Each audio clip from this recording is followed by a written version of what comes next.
조국 전 장관의 배우자인 정경심 교수가 2심에서도 징역 4년을 선고받았습니다. 김종민 의원 했던 말, 단 한 가지라도 사실임을 증명하면 제가 조국 후보를 반대하겠다. 일부 사실이 드러나니까 내가 조국이냐고 버럭. 민주당 유력 대선 주자인 이낙연 의원 2심 판결이 나온 직후에도 조국과 함께 하겠다고 했습니다. 공정과 정의가 바로 서기를 바라는 우리 청년들을 모욕하는 처사입니다. 송영길 대표, 결국 알고 보니 무늬만 있는 가짜 사과였습니다. 이 정권 권력자들의 그 더러운 입으로 더 이상 정의라니 공정이라니 하는 단어를 감히 입에 올리지 마시기를 권고합니다.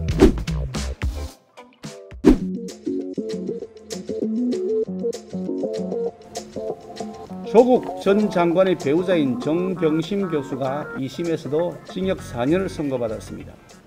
특히 조국 전 장관의 딸과 관련된 입시 비리 문제는 모두 유죄를 선고받았습니다.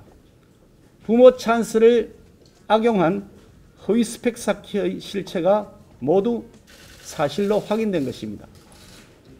조국 부부는 일반 국민들의 자녀들에 대하여 가재, 붕어, 개구리, 가붕개로 살라고 하면서 정작 자기 자녀는 개천의 용으로 만들기 위해 온갖 반칙과 부정을 저질렀습니다. 입으로만 정의와 공정을 외쳤던 조국 전 장관에 대한 국민적 배신감과 분노는 어떤 말로도 표현할 수 없을 지경입니다. 그런데 그 당시에 민주당은 국민적 분노를 무시한 채 셀프 청문회에 열었습니다. 그러면서 조국 전 장관 적극 옹호했습니다. 김종민 의원 했던 말 다시 말씀드리겠습니다. 단 한 가지라도 사실임을 증명하면 제가 조국 후보를 반대하겠다. 그렇게 얘기했습니다. 그러다가 나중에는 일부 사실이 드러나니까 내가 조국이냐고 버럭 하면서 실소를 자아내게 한 바도 있었습니다. 민주당 유력 대선 주자인 이낙연 의원 2심 판결이 나온 직후에도 조국과 함께 하겠다고 했습니다. 강성 친문 표시만 의식해서 상식이 있는 국민들, 특히 공정과 정의가 바로 서기를 바라는 우리 청년들을 모욕하는 처사입니다. 송영길 대표, 조국 사태에 대한 사과를 했다고 합니다만 결국 알고 보니 무늬만 있는 가짜 사과였습니다. 내로남불은 이 정권의 대표 라벨로 확고히 자리 잡았습니다. 내로남불에서 벗어나기는커녕 더 강화되고 있는 것이 확인되고 있습니다.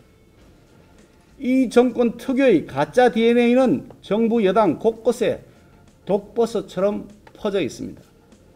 가짜 스펙으로 만들어진 가짜 학력, 가짜 면허, 가짜 인생, 이제 바로잡아야 합니다.